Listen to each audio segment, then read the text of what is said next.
Subhanallah, glory be to Allah.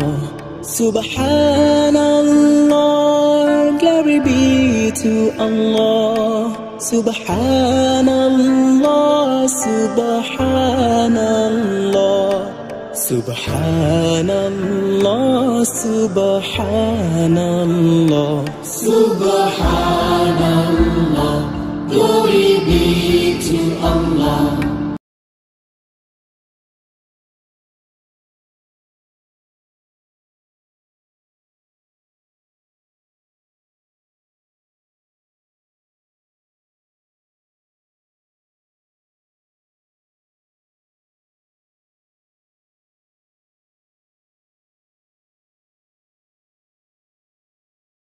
সুপ্রিয় দর্শক আসসালামু আলাইকুম। আধুনিক কৃষি টিভি ইউটিউব চ্যানেলে আপনাদের স্বাগত জানাচ্ছি আমি রিয়াজ আহমেদ তোফাজ্জল। আশা করি আপনারা সকলে ভালো আছেন। দেশ ও দেশের বাইরে থেকে যেখান থেকে বসে আমাদের এই প্রতিবেদনটা দেখতেছেন, আপনাদের সকলের দীর্ঘ এবং সুস্বাস্থ্য কামনা করে শুরু করছি আমাদের আজকের প্রতিবেদন। দর্শক বন্ধুরা, আমি যে জায়গাটায় দাঁড়িয়ে রয়েছি এটা একটা বেজিং হাঁসের খামার। তো এই বেজিং হাঁসের খামারটার অবস্থান হচ্ছে ব্রাহ্মণবাড়িয়া জেলার কসবা থানার ভৈরবনগর গ্রামে। এই ভৈরবনগর গ্রামেরই একজন তরুণ মোহাম্মদ রফিকুল ইসলাম ভাই অনেক সুন্দরভাবে অনেক পরিকল্পনা করে একটি বেজিং জাতের হাঁসের খামার গড়ে তুলেছেন। আপনারা যদি একটু লক্ষ্য করেন তাহলে দেখবেন যে তার এখানে কিছু বেজিং হাঁস রয়েছে এবং পিছনে অনেক সুন্দর করে একটা বেজিং হাঁসের জন্য শীট নির্মাণ করেছেন এবং হাঁসটি যাতে থাকতে পারে সেজন্য নিয়ে একটি ড্রেনের ব্যবস্থা করেছেন এখানে। তো এই এত পরিকল্পনা করে তিনি খামারটা করেছেন, তার এখান থেকে কিছু বেনিফিটও তিনি পাচ্ছিলেন। তো তার পারিবারিক চাপের কারণে তিনি এখানে থাকতে পারতেছিলেন না, কারণ তার ফ্যামিলিটা থাকে শহরে আর তিনি থাকে গ্রামে। তো গ্রামে থাকার কারণে তিনি চাচ্ছেন এখন তার এই হাঁসের খামারটা বন্ধ করে দিবেন। তো তার এখানে কিছু জিরো বাচ্চা রয়েছে আর কিছু বড় প্যারেন্টস রয়েছে। আপনারা যদি কেউ চান স্বল্প মূল্যে ক্রয় করতে পারবেন, কারণ তিনি যেহেতু খামারটা বন্ধ করে দিবেন সেই কারণে তিনি পরিকল্পনা করেছেন যে এই হাঁসের বাচ্চাগুলো তিনি বিক্রি করে দিবেন। তো আসলে আমি আজ তার কাছে আসলাম যে রফিক ভাই এই বেজিং হাঁস যে করছেন, তো এতদিন যে তিনি লালন পালন করতেছেন, তো বেজিং হাঁস লালন পালন করাটা কোনো রকম সমস্যা হয় কিনা বা এই বেজিং হাঁস লালন পালন করলে কোনো লাভ কীরকম সেই বিষয়ে আমি আপনাদেরকে বিস্তারিত জানাবো। তাহলে চলুন দর্শক আমরা খামারি ভাইয়ের সাথে কথা বলে জানাই আপনাদেরকে বিস্তারিত। আর বিস্তারিত জানার জন্য পুরো সময়টা জুড়ে আপনাদের সাথে থাকবো আমি রিয়াজ আহমেদ তোফাজ্জল, আর এই খামারের মালিক রফিকুল ইসলাম ভাই তো আমাদের সাথে থাকবেনই। তাহলে চলেন আমরা খামারি ভাইয়ের সাথে কথা বলে বিস্তারিত জানি।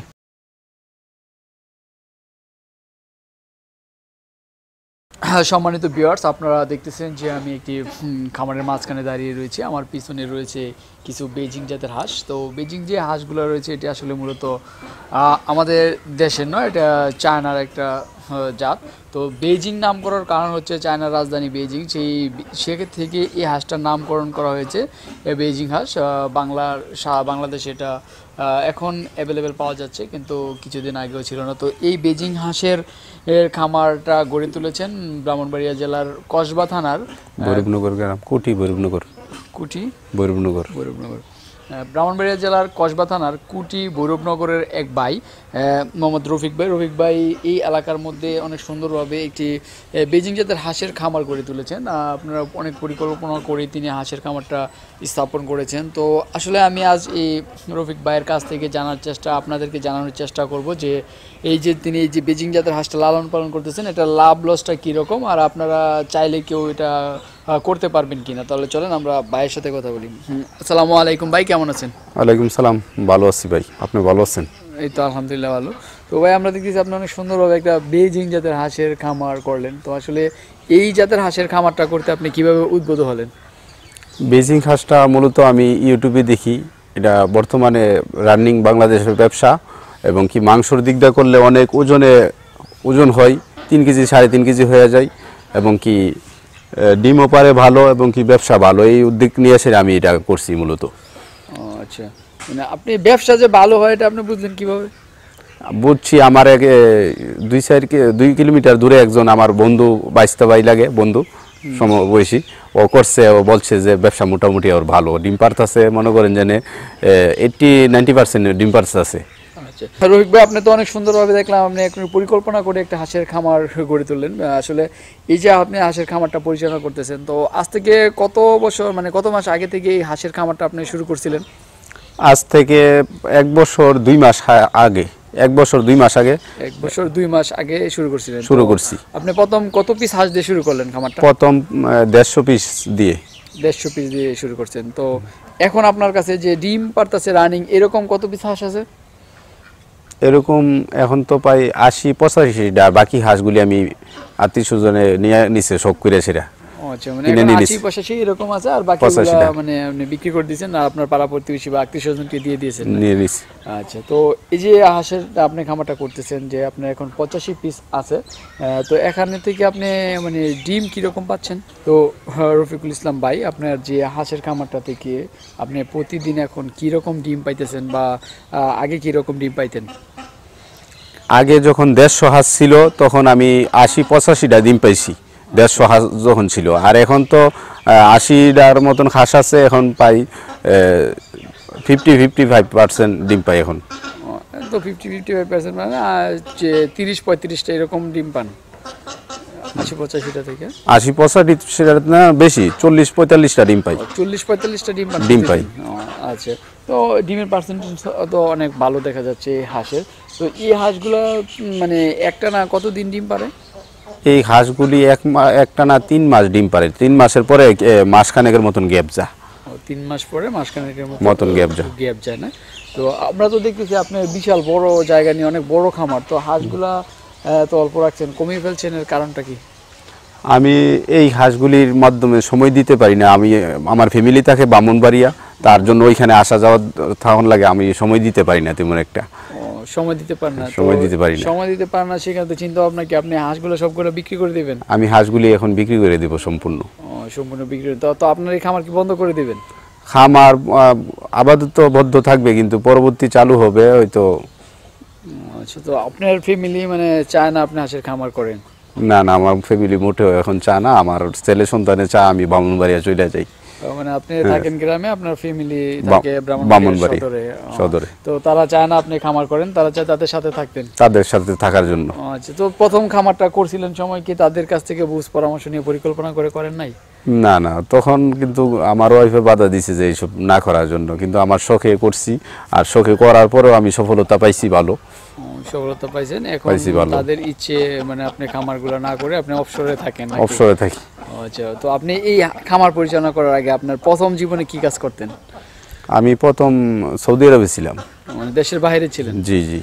দেশের বাইরে থেকে এসে আপনি এখানে খামার করছেন? খামার করছি। আচ্ছা, তো আমরা তো যতটুকু দেখলাম আপনি পাশাপাশি একটা ইনকিউবেটরও নিয়ে আসছেন, তো ইনকিউবেটর থেকে কি এই হাঁসের বাচ্চা ফোটানোর জন্য? হ্যাঁ, ইনকিউবেটর থেকে হাঁসের বাচ্চা ফোটানোর জন্য নিয়ে আসছি। এবং কি এই মেশিন থেকে বাচ্চা আমি ফুটাইছি এবং কি ভালো সফলতা পাইছি। ইনকিউবেটর নিয়ে আসছেন, তো বাচ্চা কতবার ফুটাইছেন? আমি বাচ্চা 2-3 বার ফুটাইছি। 2-3 বার ফুটাইছি। এখন কি আপনার খামারে বাচ্চা আছে? বাচ্চা আছে, এখন আমার খামারে বাচ্চা আছে। আচ্ছা, বাচ্চাগুলো আছে। আচ্ছা, ঠিক। বাচ্চাগুলি বোর্ডিং এ দিয়ে রাখছি। বাচ্চা আছে 200-250 পিসে, এখনো বাচ্চা আছে। আচ্ছা, ও যে আমরা এখন যে বাচ্চাগুলো দেখতেছি এটি মানে বয়স কতদিন? বয়স এটির 1 সপ্তাহ বয়স, বোর্ডিং এ দিয়ে রাখছি। বোর্ডিং এ দিয়ে রাখছেন না? তো আপনি যে প্রথম খামার শুরু করছিলেন তখন কি আপনি ছোট বাচ্চা নিয়ে আসছিলেন নাকি বড় হাঁস কিনে আনছিলেন? না, আমি কিছু বড় হাঁস নিয়ে আসছি আর কিছু বাচ্চা নিয়ে আসছি। কিছু বড় কিছু বাচ্চা নিয়ে আসছেন? জি। তো আমরা যে বাচ্চাগুলো আপনার এখন দেখতেছি এই বাচ্চাগুলো এটি কি আপনি মানে বড় করবেন না কি বিক্রি করে দিবেন? না, এটি বিক্রি করে দেব।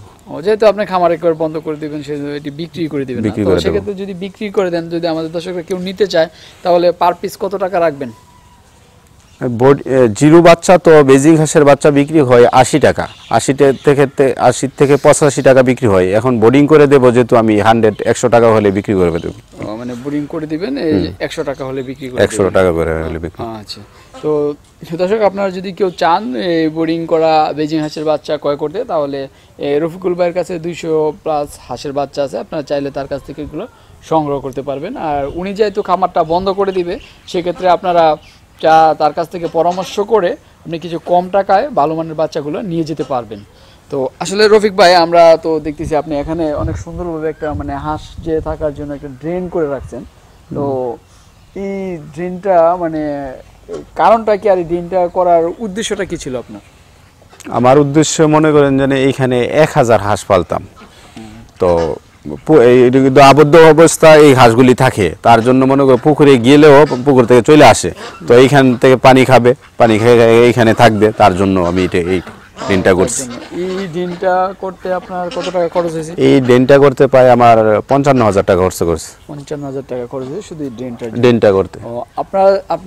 আপনি যেই মানে হাঁসের জন্য যে শীটটা নির্মাণ করছেন এটা অনেক সুন্দরভাবে করছেন, যেমন একদম মোটা তার দিয়ে এবং পাকা করে। তো এই শীটটা নির্মাণ করতে আপনার কত টাকা খরচ হয়েছে? এই ঘরটা নির্মাণ পুরাপূর্ণ করতে আমার 3 লক্ষ টাকার কিছু বেশি গেছে। 3 লক্ষ টাকার মতো খরচ হয়েছে এই ঘরটা? 3 লক্ষ টাকার মতো।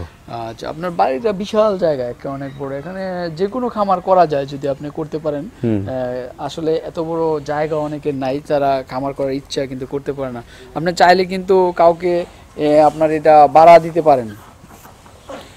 জি, আমার এটা ভাড়া নেওয়ার জন্য অলরেডি 2 জন কাস্টমার আসছে। 2 জন কাস্টমার আসছে, এখন কিন্তু দাম দর উপরে নির্ভর চলতেছে। আচ্ছা, মানে এটা আপনি যেহেতু এখানে থাকেন না, এটা পড়ে থাকে, পরিবেশটা কাউকে দিয়ে রাখলেন, বাড়িটা দেখাশোনা করলো, এটা রাখলো, আর আপনার অনেক টাকা খরচ করে আপনি এই হাঁসের খামারে যে হাঁসের জন্য এই শীটটা নির্মাণ করছেন, কিন্তু আপনার পরিবার এখন চাচ্ছে না, তো এটা এই জন্য বন্ধ করে দিতে চাচ্ছেন। তো আপনার কি মানে আবার কি দেশের বাইরে যাওয়ার এরকম চিন্তা ভাবনা আছে নাকি? জি, আমার ভাগনা বা স্তা বিদেশে আছে, ওরা চাইতেছে আমি এই মুহূর্তে এই 1 মাসের মাধ্যমে চলে যাই, ওরা যাচ্ছে ওইখানে। মানে 1 মাসের ভিতরে যে আবার দেশের বাইরে চলে যান? দেশের ভিতরে তো ভালো ছিলেন, যদি আপনি খামার করে থাকতে পারতেন। আপনার খামার দিয়ে যে মোটামুটি আপনি যেহেতু বললেন যে প্রতিদিন এখনো 40-45টা ডিম পাইতেছেন, তো থাকলেই তো ভালো ছিল। তারপর আপনি দেশের বাইরে, শুধু আপনার পরিবার চায় না সেই কারণে? আমার পরিবার চায় না আমি দেশের বাড়িতে থাকি এবং কি এককভাবে ঘরে থাকি এইখানে। আচ্ছা, আমার বাড়িটার মাধ্যমে একদম অনেকটা বড় বাড়ি, কিন্তু ঘরের মাধ্যমে একা থাকতে হয়। আমার ছেলে সন্তান, আমার ওয়াইফের চান আমি এইখানে থাকি। আচ্ছা, তো আপনি যে হাঁসের খামারটা করতেছেন, আমি এটা কিরকম বুঝতেছেন, এটা লাভ লসটা কিরকম? লাভ তো 100%। 1000 হাঁস পাললে তার একদম সম্পূর্ণ খরচ গিয়ে এই বেজিং হাঁসের 50,000 টাকা মাসে ইনকাম হবে। বিদেশের তো অনেক বেশি ইনকাম হবে, কিন্তু এটার মাধ্যমে আমি সময় দিতে পারি না। মানে সময় দিতে পারেন না? সময় দিতে পারি না। 1000 হাঁস যদি কেউ লালন পালন করে প্রতি মাসে 50,000 টাকা 100%। আচ্ছা, তো আপনার যে ইনকিউবেটরটা রয়েছে, আপনি তো সেই ইনকিউবেটরটাও বিক্রি করে দিবেন বললেন, তো আসলে ইনকিউবেটরটা আপনি ক্রয় করেছিলেন কতদিন আগে? ইনকিউবেটরটা আমি 2 মাস আগে, 2.5 মাস আগে কিনছি। 2-2.5 মাস আগে। জি, 2.5 মাসে আপনি এটা ওমর ফারুক ভাইয়ের কাছ থেকে সম্ভবত কিনেছিলেন। আমি আপনাকে ওমর ফারুকের ভাইয়ের কাছে যাওয়ার সময় দেখেছিলাম। জি জি। এখন আপনি তো ওই সময় 70,000 টাকা দিয়ে সম্ভবত মনে ক্রয় করেছিলেন। 70,000 টাকা। তো এখন যদি মানে কেউ মানে ক্রয় করতে চায়, বা আপনি তো এটা বিক্রি করে দিবেন বলতেছেন, তাহলে তাদের কাছ থেকে দামটা কিরকম রাখবেন? যেই কোনো পণ্য আজকে কিনলে আজকে কিনলেন, একদিন পরই মনে করে এটার দাম কিছুটা কমে যা। তো এইখানে কিন্তু আমার মেশিনটা কিন্তু একদম নতুন, তেমন তো চালাই নাই, 6 মাসও চালাই নাই, শুধু 2-2.5 মাস চালাইছি, 2.5 মাস চালাইছি। এখন মেশিন এখনও একদম পাক্কা নতুন আছে, কিন্তু এটার তো কিছু ডিসকাউন্ট হবেই। যেই কাস্টমারে কিনতে আছে কিছু ডিসকাউন্ট কথার মাধ্যমে হবে, তাকে কিছু ডিসকাউন্ট দেওয়া হবে, বলতে কিছু ডিসকাউন্ট দিবেন। তো আপনি কি রকম দাম মানে আশা করতেছেন যে আমি এত হলে বিক্রি করব? আমি আশা করতেছি 55-60,000 টাকা। নতুন হয়ে আছে, এখনো নতুন হয়ে আছে, কিন্তু তারপরে তো আমি 55,000 টাকা বিক্রি করলে পাই 15,000 টাকা উনি ডিসকাউন্ট পাইতেছে, একদম নতুন মালই।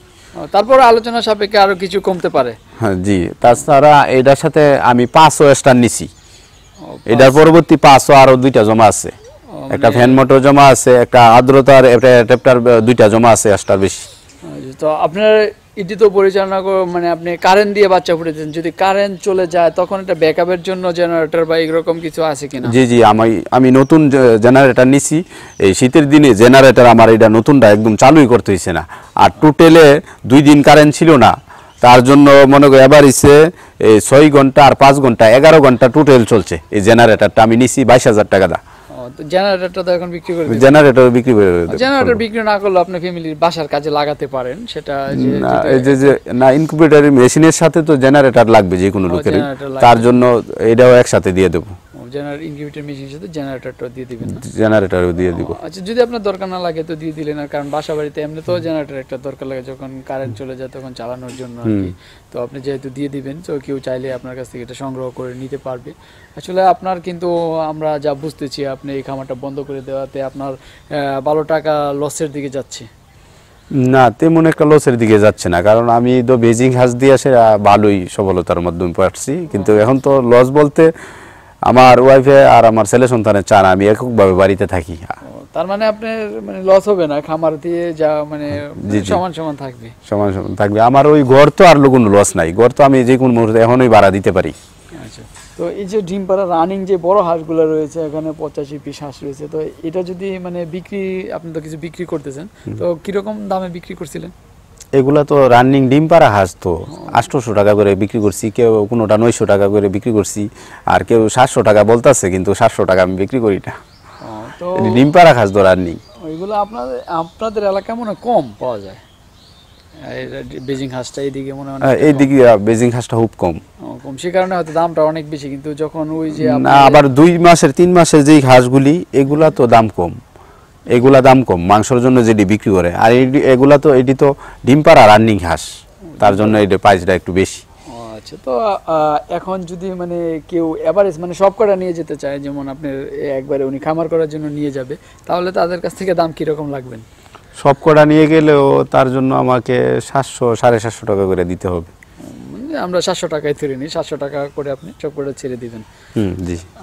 আচ্ছা, ঠিক আছে। তো আর যে খামার করার জন্য বেজিং হাঁসটা নিবে উনি তো অল্প দিনেই সফলতা হইতে পারে, কারণ এগুলা প্রত্যেক দিন তো ডিম দিতেছে, ওনার লস নাই, রানিং ডিম দিতেছে। এখন একবারে মানে খামার যদি কেউ প্যারেন্টসের জন্য নিতে চায় তাহলে নিতে পারবে। আর অনেকে তো আছে খামার মানে 2 মাস 2.5 মাস করে করে বিক্রি করে দেয় মাংসের জন্য, তারা তো আর বড় হাঁস নিবে না, তারা চাবে ছোট হাঁস নেওয়ার জন্য। ছোট হাঁস নেওয়ার জন্য। আচ্ছা, আসলে আপনি যে এই বেজিং হাঁসগুলা লালন পালন করলেন অনেকদিন যাবত, আপনি তো এটা সাথে আছেন, এটা রোগবালার কি রকম হয়? না, বেজিং হাঁসে একদম রোগবালা নাই বলতে চলে। কোনো রোগবালাই নাই? না না, এটা তো শুধু ডাইরেক্ট আমি দেখছি লোহা খায় লোহা হজম করতে পারে, মানে কোনো মানে তেমন কোনো রোগবালাই না না, রোগবালা নাই। পানিতে থাকতে বেশি পছন্দ করে না শুকনায় থাকতে? না, শুকনায় থাকতে পছন্দ করে, মানে সব সময় শুকনায় থাকতে পছন্দ করে। আমি পুকুরে দিলেও আধা ঘন্টার মাধ্যমে পুকুর থেকে চলে আসে, সব সময় মানে শুকনা থাকতে পছন্দ করে। আচ্ছা, তাহলে আপনার যে বাড়িটা ছিল এটা অনেক সুন্দর একটা বাড়ি, এখানে তো আপনি চাইলে 2-3 হাজার হাঁস অনায়াসে লালন পালন করতে পারি। আচ্ছা, তো এমনিতে মানে কোনো রোগবালাই নাই? না না, রোগবালা হয়েছে না আল্লাহর রহমতে। এমনিতে কি কোনো ভ্যাকসিন করা লাগে না? ভ্যাকসিন তো ওই প্রথম 0 থেকে 25 দিনের মাথাতে একদিন করণ লাগে, আর পরবর্তী 45 দিন একদিন করণ লাগে, এই আর লাস্টেরটা করতে হয় না। আচ্ছা, তো দেশি হাঁসের 3 বার বেলা করে কি দিতেছেন এটাকে? খাবার এবং কি ফিড দিতেছি, ফিটের সাথে গম ধান কুড়াও দিই মাঝে মাঝে। এটা আমাদের দেশীয় খাবারগুলো এগুলো খায়? হ্যাঁ। আচ্ছা, তো তার মানে এটা যদি কেউ করতে চায় মানে মাংসের জন্য করলেও সফল হতে পারবে? মাংসের জন্য করলেও সফল হতে। আচ্ছা, ঠিক আছে। আর কি বলবো রফিক ভাই, আপনার খামারটা অনেক সুন্দরভাবে পরিকল্পনা করছিলেন, পারিবারিক চাপের কারণে এখন বন্ধ করে দিতে চাচ্ছেন, তো সেক্ষেত্রে আমরা আসলাম আপনার দর্শকদের দেখানোর জন্য। আপনার আসলে বেজিং হাঁস লালন পালন করতে কীরকম লাভ লস সেটা তো আপনি বললেনই। তো ঠিক আছে রফিক ভাই, আপনি ভালো থাকেন, সুস্থ থাকেন। ধন্যবাদ এতক্ষণ দাঁড়িয়ে আমাদের সময় দেওয়ার জন্য। আসসালামু আলাইকুম। ওকে ভাই, ধন্যবাদ।